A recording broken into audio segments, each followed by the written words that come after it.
Welcome to our channel. ప్రస్తుతం మనతో high court senior advocate బడే రాఘవరావు గారు ఉన్నారు. నమస్తే సార్. ఈ ఎఫ్ఐఆర్ కాపీస్కి సంబంధించి ప్రెస్ నోట్స్ కానీ, ప్రెస్లో కానీ, సోషల్ మీడియాలో కానీ ఎక్కువగా షేర్ చేసుకోవడం కూడా జరుగుతుంది, రిలీజ్ చేస్తున్నారు. అసలు దీని గురించి లీగల్గా కోర్టు ఏం చెప్తోంది? చట్టం ఎప్పుడు ప్రజల పక్షానే ఉంటుందండి, చట్ట ప్రకారం ఉంటుంది. ఎందుకంటే చట్టం చట్టాన్ని ఎవ్వరు కూడా చేతుల్లోకి తీసుకోకూడదు. ఇది ఏ కోర్టు కేసు జడ్జిమెంట్ గురించి కానీ, స్టే ఆర్డర్ల గురించి కానీ, ఆర్డర్స్ గురించి కానీ కాదండి. ఓకే, ఇది కేవలం మీరు అడిగిన ప్రశ్నకి లీగల్ ఆస్పెక్ట్ చెప్తున్నాను. అంతే. అవును. ఏఆర్ 1973 సుప్రీంకోర్టు 1461 ఒక డెసిషన్ అండి.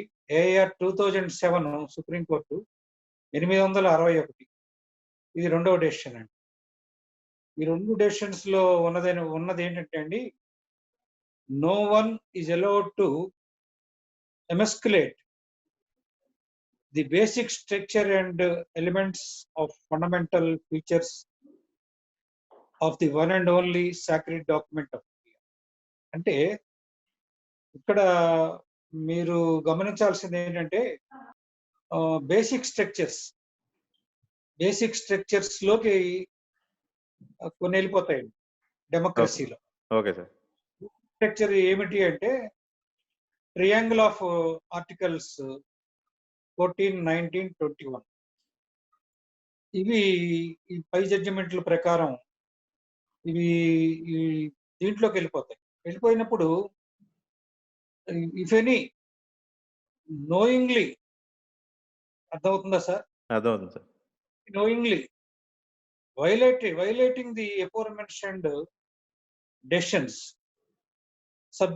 అంటే ఆ తీర్పుల్ని కనుక అతిక్రమిస్తే తెలిసి ఏ వ్యవస్థల్లో అయినా కూడా they are all liable for punishment, even for impeachment also.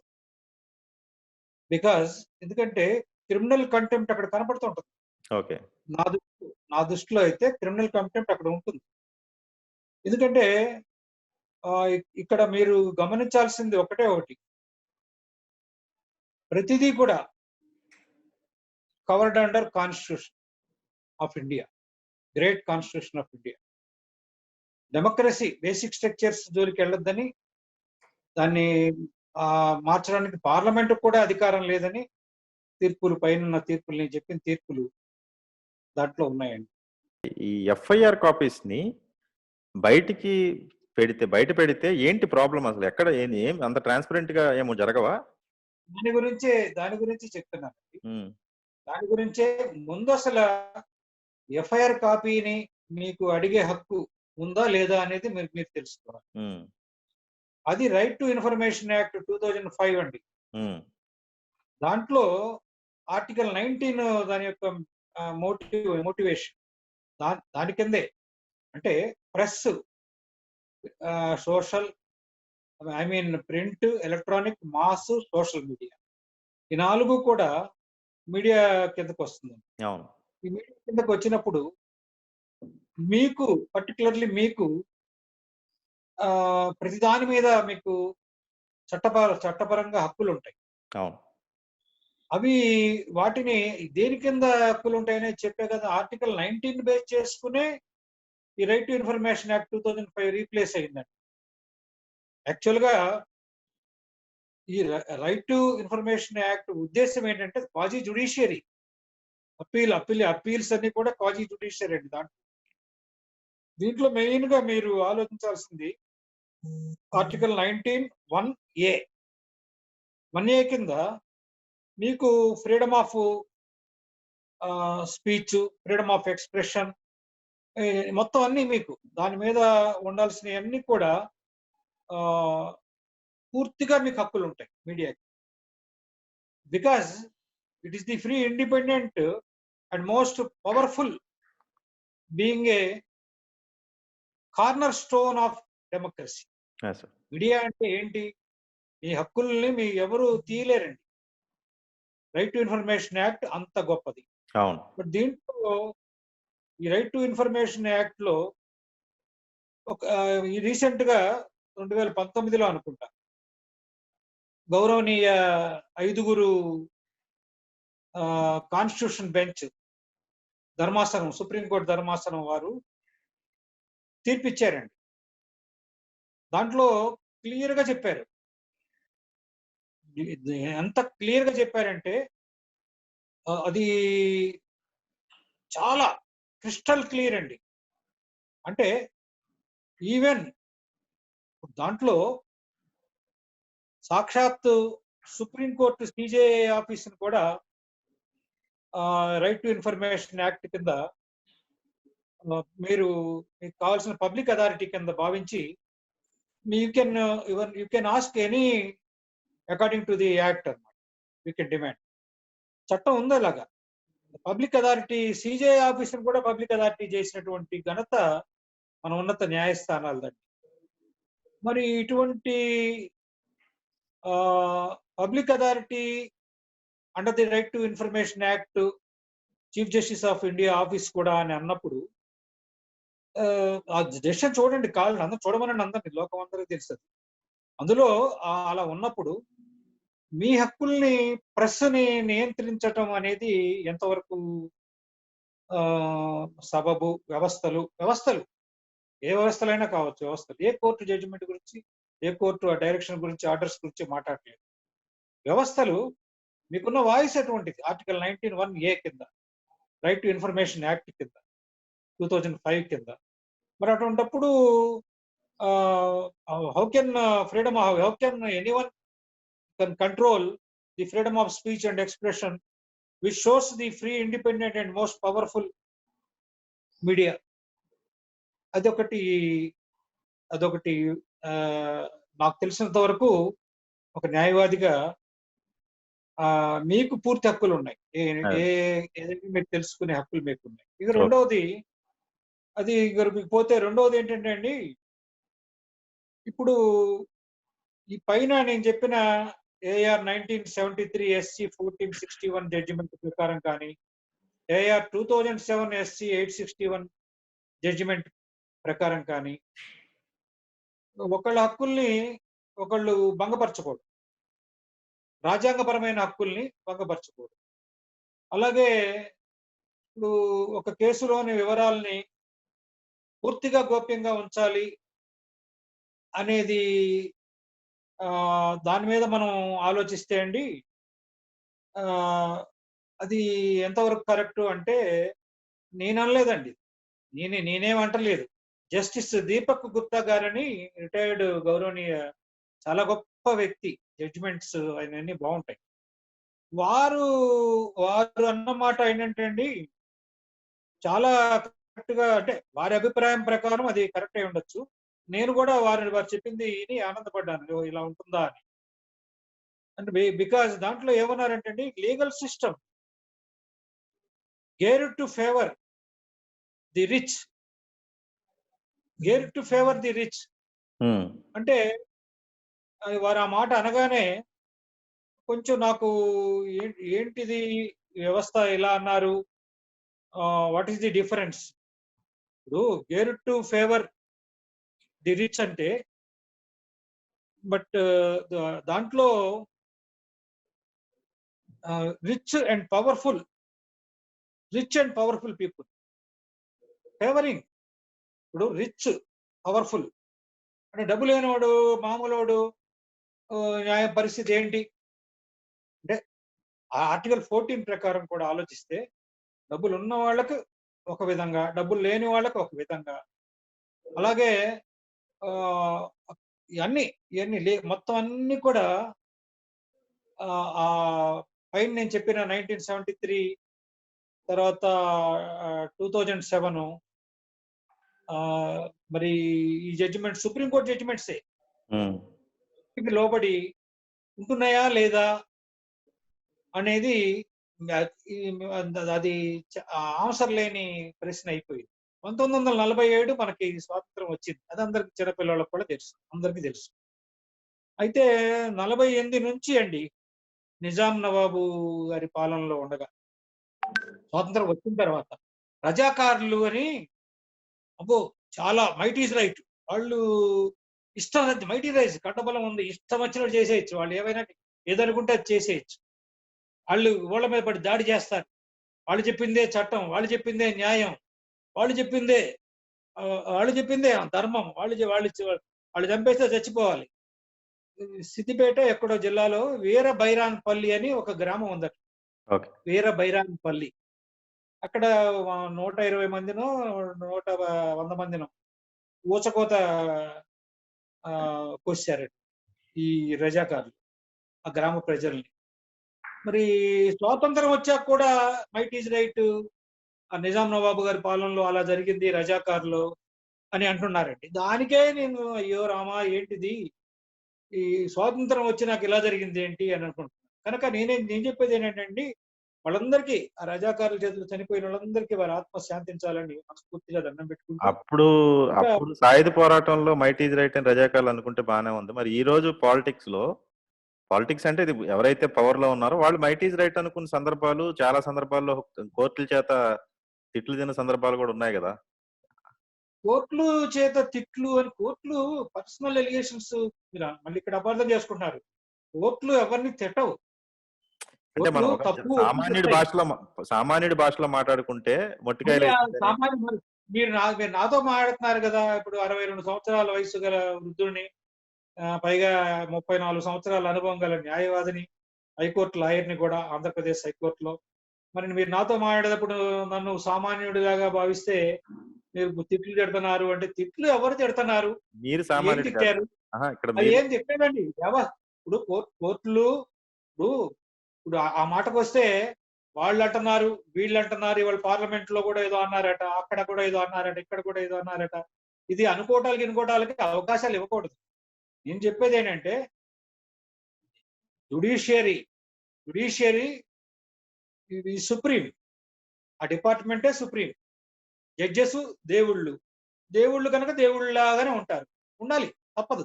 కారణం ఏంటంటే ఏదన్నా ఎలిగేషన్స్ వచ్చినప్పుడు ఇప్పుడు మోరల్ ఆస్పెక్ట్స్ ఉంటాయి. నాకు తెలిసి మా నాన్నగారు ఆ రోజుల్లో retired district revenue officer and additional district magistrate. తర్వాత ఆయన కొన్నాళ్ళు స్పెషల్ మేజిస్ట్రేట్ చేశారు. కొన్నాళ్ళు వైకుంఠ ప్రాప్తి పొందే వరకు 2011 దాకా న్యాయవాదిగా కూడా చేశారు.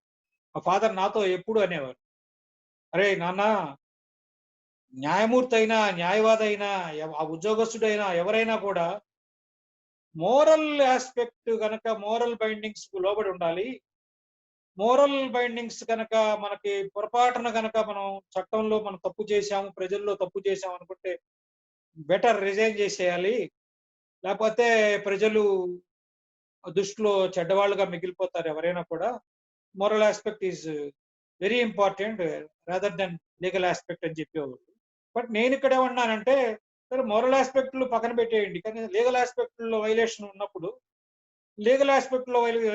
ఉన్నప్పుడు మా నాన్నగారు చెప్పిన ప్రిన్సిపల్ అందరూ ఫాలో అయితే బాగుంటుందేమో అని అనిపిస్తుంది నాకు అప్పుడు. బట్ ఇక్కడ ఎవరిని తిట్టుకోవడం పట్టుకోవడం ఉండదండి. వ్యవస్థలన్నీ కూడా ఎవరి డ్యూటీ వాళ్ళు చేస్తూ ఉంటారు. బట్ ఒకటి మట్టుకు వాస్తవం, ఏది చేసినా కూడా మ్యాండేటరీ చట్టాలు ఉన్నాయి. ఇప్పుడు పిల్లి గోడ మీద కూర్చొని పాలు తాగుతూ ఉంటుంది అనుకోలేదు, అది ఇంట్లో కూర్చొని పాలు తాగుతూ ఉంటుంది దొంగతనం. అది కళ్ళు మూసుకుని అదొక్కటే కళ్ళు మూసుకుంటుంది, అదొక్కటే, ఎవరు చూడలేదు అనుకోండి పాలు తాగేస్తుంది. ఈ లోపల ఎవడో కొడతాడో, తిడతాడో, కప్పడ పడతాడో తెలియదు, చెప్తున్నా. మరి ఈ పిల్లి కళ్ళు మూసుకుని పాలు తాగినట్లాగా వ్యవస్థలు ఉండటానికి స్కోప్ లేదు. ఎందుకంటే తీర్పులు ఉన్నాయి, ప్రెసిడెంట్స్ ఉన్నాయి, లాస్ ఉన్నాయి, జడ్జిమెంట్స్ ఉన్నాయి, ఎన్ని ఉన్నాయండి. అంత పగడ్బందీగా ఇది అభిమన్యుడి యొక్క పద్మవ్యూహం. ఒక్కసారి కనుక కోర్టుల్లో ఎంటర్ అయితే అందులో ఉన్న వాళ్ళతో సైతం, పద్మవ్యూహంలో అందరు ఉంటారు కదండి, పద్మవ్యూహంలో చంపేవాడు ఉంటాడు, చచ్చిపోయేవాడు ఉంటాడు, అంతే కదా, ఏమన్నా అవునా కదా? అవును సార్, అవునవును. అలాగా ఇందులోకి వెళ్ళిన వాళ్ళు అందరూ కూడా చట్టానికి బద్దులుగా ఉండాలి. అంటే ధర్మానికి, అప్పుడు ధర్మం, అభిమన్యుడి దాంట్లో ధర్మం, న్యాయం, నీతి బద్దులుగా ఉండాలి. ఇప్పుడు justice depends on law. Is it not? ఇప్పుడు నేను అడిగేది ఏంటంటే, is it not correct? Correct sir, correct. 100% I feel that justice depends on law of the land. Justice depends on selfishness అని ఎవడన్నా అంటే తప్పు అని చెప్తున్నాను. అంటే న్యాయస్థానాలు చాలా గొప్పవి. న్యాయస్థానాలు ఏం చేసినా కూడా అబ్బో వాళ్ళు ఆ న్యాయస్థానాలని ఎవ్వరు ధిక్కరించకూడదు. అంత గర్వంగా ఉందంటే నాకు న్యాయస్థానాల గురించి చెప్పుకుంటూ పోతుంటే. మా నాన్నగారు ఎప్పుడు అనేవాళ్ళు, but for the courts the justice is in the society. న్యాయస్థానాల వల్లే ఈ న్యాయం అనేది సమాజంలో నిలబడింది. అటువంటిప్పుడు న్యాయస్థానాలు, ఇప్పుడు సపోజ్ నేనే ఒక అదృష్టం పొరపాటున ఏమవుతానులే 62 రిటైర్మెంట్ ఏజ్ జడ్జీలకు కూడా, స్టేట్ హైకోర్టులకు అయితే 65 సుప్రీంకోర్టు గౌరవనీయ జడ్జీలకు రిటైర్మెంట్. ఈ వయసులో ఒకవేళ నా వయసు 40 ఏళ్లే అనుకోండి, నన్ను ఎవరన్నా పొరపాటున 40 ఏళ్ళు కదా జడ్జి గారు ఎలివేట్ చేశారనుకోండి, ఒకవేళ ఎవరన్నా ఉండి మన మన మనోడు మనోడు అదే మనోడు అంటే కులం కాదండి, క్యాస్ట్ బయాస్ కాదు, మన మన మన మన మన మన మన మిత్రుడు రాఘవరావు మంచి లాయరు అని ఎలివేట్ చేశారనుకోండి, అప్పుడు నేను వాడు కూర్చున్నప్పుడు ఒళ్ళు దగ్గర పెట్టుకుని, నేనైతే కనుక జడ్జి అయితే నా ఒళ్ళు ఎప్పుడు దగ్గర పెట్టుకుని తీర్పులు ఇస్తాను. ఎందుకు తీర్పులు ఇస్తానంటే మా నాన్నగారు చెప్పారు, అది అలాగే ఇవ్వాలి. నా వరకు చెప్తాను. అది జడ్జెస్ అందరికీ వర్తిస్తుందా అంటే అది ఎవరి తల్లిదండ్రుల పెంపకం, ఎవరి యొక్క చట్టాలు, ఎవరి యొక్క వాళ్ళ యొక్క జ్ఞానం, సమృద్ధి వాళ్ళ ఇష్టం అది. బట్ నేను మట్టుకు పొరపాటున జడ్జి అయితే అలా ఉండేవాడిని. కనుక నా దృష్టిలో న్యాయ వ్యవస్థ అంటే అబ్బో చెప్పలేను, అంత అంత గౌరవం వ్యవస్థలో. అలాగే తర్వాత ఇంకోటి కూడా వస్తుంది. ఇంకోటి కూడా నా కోరిక, ఒకటి చిన్న కోరిక ఒకటి ఉంది, ఎప్పటి నుంచో ఉందండి చిన్న కోరిక. ఇప్పుడు పాపులేషన్ రేషియో తీసుకుని ఎంతమంది వ్యవస్థల్లో ఏ ఉన్నతాధికారాలతో ఉన్నారు, మైనారిటీ పర్సంటేజ్, క్యాస్ట్ కమ్యూనిటీలు ఎన్ని ఉన్నాయి, ఇట్లా కూడా అవకాశం లేదు న్యాయం చేయడానికి, ఎందుకంటే ఎవరిష్టం వాళ్ళది. కానీ అలా కూడా ఏమన్నా అవకాశం ఉంటే, ఇప్పుడు జనరల్ గా ఇప్పుడు న్యాయం చేయడానికి అవకాశం ఉంటే కొన్ని కులాలు ఉన్నాయి. కాపులు తీసుకోండి ఉదాహరణకి, సుమారుగా 30% population, 30% of Kapus are in the population list అంటున్నారు. మరి 30% ఉన్న వాళ్ళకి లెస్ పర్సంటేజ్ ఉంటారు, ఒక్కొక్కళ్ళు 5%, 3% అని. వాళ్ళకి ఆ పోస్టుల్లో ఏ పోస్టుల్లో ఎంతమంది ఉన్నారు, వీళ్ళకి ఏంటి అన్యాయం జరుగుతుంది, వాళ్ళకేంటి అన్యాయం జరుగుతుంది, అలా ఎంతమందిని చూడాలి, ఏంటి ఎలా చేయాలి, అటువంటి మార్పులు కూడా ఏమన్నా తీసుకొస్తే ప్రభుత్వాలను మరి వ్యవస్థలు తీసుకొస్తే అందరికీ నేను కృతజ్ఞతగా ఉంటాను. ఇట్లా చట్టపరమైన హక్కులన్నీ అందరికీ ఉంటాయండి. హక్కులకు లోబడే మనం ఉండాలి. హక్కుల్ని దాటి మనం వెళ్తే కనుక ప్రజలు, ప్రజా వాయిస్, పబ్లిక్ వాయిస్, డెమోక్రసీ ఇచ్చింది. డెమోక్రసీ ఏమో రాజ్యాంగం బేసిక్ స్ట్రక్చర్ లో ఉంది. Basic structure of the constitution ఏమో ట్రియాంగిల్ ఆఫ్ 3 ఆర్టికల్స్ లో ఉంది. ఆర్టికల్ 14, 19, 21 ఉంది. రాజ్యాంగంలో అన్ని ఉన్నాయి. ఏది ఎవరైనా ఏ వ్యవస్థల్లో వాళ్ళు ఏది ప్రెసిడెంట్స్, సుప్రీంకోర్టు ప్రెసిడెంట్స్ కానీ చట్టాలను కానీ ధిక్కరించి చేస్తే తప్పకుండా అటువంటి వాళ్ళ మీద contempt of court, criminal contempt కింద కానీ, లేకపోతేనేమో ఇంపీచ్మెంట్ ప్రొసీజర్స్ కానీ టేకప్ చేస్తే ఏంటంటే ఇంకొకళ్ళు అబ్బో వ్యవస్థలు ఉన్నాయి, వ్యవస్థలో నేను భయం ఉంటుంది. లేకపోతే ఏముంటుందంటే జనరల్ గా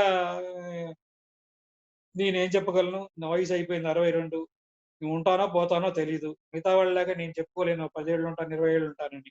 నీకు కరోనా వైరస్ ప్రాబ్లమ్స్ లో నీటి బొడుగా life is nothing but just a water bubble, isn't it? ఇప్పుడు ఉంటామో ఎప్పుడు పోతామో తెలియదు. మా మిత్రుడు వేలూరు శ్రీనివాసరెడ్డి అని బార్ కౌన్సిల్ మెంబర్, నా ప్రాణ స్నేహితుడు. వాడు ఈ మధ్యనే అనుకోకుండా వెళ్ళిపోయాడు, మమ్మల్ని అందరిని వదిలిపెట్టి. అట్లాగా చాలా చాలా చాలా చాలా మంది వెళ్ళిపోతున్నారు కరోనా వైరస్. నేను చెప్పదలుచుకుంది ఏంటంటే justice must be based according to law. Justice must be based according to law అనేది నేను చెప్తున్నా. వైలేషన్ ఎక్కడైనా సరే వైలేషన్ కనుక కనపడితే చర్యలు తీసుకోండి. ఉన్నత న్యాయస్థానాలన్నిటికీ నేను మరీ మొత్తుకొని చెప్తున్నాను, న్యాయవాదిని కనుక. లేకపోతే చెప్పను, న్యాయవాదిని కనుక అంతవరకు చెప్తున్నా. ఏ తీర్పు గురించి మాట్లాడట్లేదు, ఏ కేసుల గురించి మాట్లాడట్లేదు, ఎవరి గురించి మాట్లాడట్లేదు. పొరపాటున మీరు ఎవరి గురించి వేరే రకంగా అన్వయించుకున్నా నాకేం సంబంధం లేదు. నేను చెప్పింది లీగల్ ఒపీనియన్.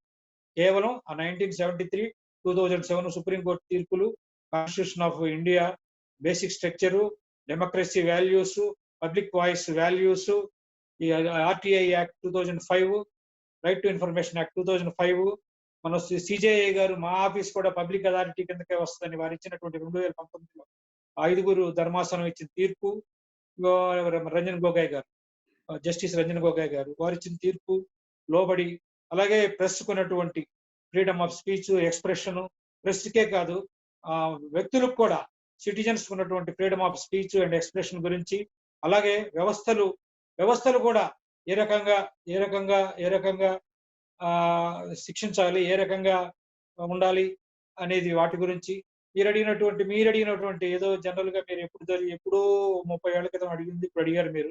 నేను జనరల్ గా నాకు తెలిసి ఒక 5 ఏళ్ల క్రితం ఎఫ్ఐఆర్ గురించి ఒక ఫ్రెండ్ అటు ఎఫ్ఐఆర్ పెట్టారు, ఇటు కేసు వేద్దాం, స్టే తెచ్చుకుందాం, లేకపోతే కొట్టేద్దాం కేసు అని అన్నారు. నీకు కుదరదని చెప్పాను. ఎందుకంటే ఇన్వెస్టిగేషన్ సిఆర్పిసిని సిఆర్పిసిని ఓవర్ రూల్ చేసి మనం చేయకూడదు. సిఆర్పిసి ప్రకారం మనం వెళ్ళాలి. అది కేసు ఏంటో, ఇన్వెస్టిగేషన్ ఏంటో, మంచి ఏంటో చెడు ఏంటో తెలుసుకోవాలి. ఆ తర్వాత క్లీన్ చిట్ మనం పొందాలి. ముందే క్లీన్ చిట్ తీసుకుంటే ప్రజల్లో మనకు అనుమానాలు వస్తాయి లేనిపోయినాయి అని చెప్పి అప్పుడు నేను చెప్పాను. ఆ విషయం కూడా మీకు గుర్తు చేస్తున్నాను. కనుక ఏదైనా సరే గుర్తుపెట్టుకోండి, చట్టం ఉంది అక్కడ. చట్టం అందరికీ సమానమే. చట్టం అందరినీ చూస్తుంది. చట్టం ఎవరికి చుట్టం కాదు. చట్టానికే చుట్టం. చట్ట ప్రకారం ఇప్పుడు మనం ఎవరైనా సరే చట్ట ప్రకారం ఇప్పుడు మీరు ఒకవేళ తప్పు చేసి తప్పించుకున్నా రేపైనా శిక్షార్హులే, ఎల్లుండైనా శిక్షార్హులే. చట్టం వదిలిపెట్టదు. ఒకవేళ చట్టం వదిలిపెట్టినా దేవుడు వదిలిపెట్టడు. I mean divine law, cosmic law are very powerful. God is there, God is looking. భగవంతుడు చూస్తున్నాడు. చక్కటి పరిపాలనని, చక్కటి ప్రజాస్వామ్యాన్ని, చక్కటి రాజ్యాంగబద్ధమైన జీవితాలని, రాజ్యాంగబద్ధమైనటువంటి వ్యవస్థల్ని దీపక్ గుప్తా గారు చెప్పినట్లు కాకుండా ఉండాలనేది కోరుకుంటూ దీపక్ గుప్తా గారికి నా ప్రణామాలు తెలియజేస్తూ, అలాగే దీపక్ గుప్తా గారు అలాంటి వ్యక్తులు మొత్తం వ్యవస్థలో అందరూ కూడా అలాగే ఉండాలని ప్రార్థిస్తూ, న్యాయ వ్యవస్థ అంటే అత్యున్నతమైన నమ్మకం ఉందని నేను తెలియజేస్తూ మరొక్కసారి నమస్కారం పెడుతూ సెలవు తీసుకుంటున్నాను. జై Hind. Please do subscribe Myra Media. Please subscribe Myra Media. Subscribe to Myra Media. Please like, share and subscribe to Myra Media for lot of film news, gossips and hot news. Please like, share and subscribe to Myra Media. For more interesting updates, please subscribe to Myra Media YouTube channel. For more updates, please subscribe to Myra Media. So like, share and subscribe to Myra Media.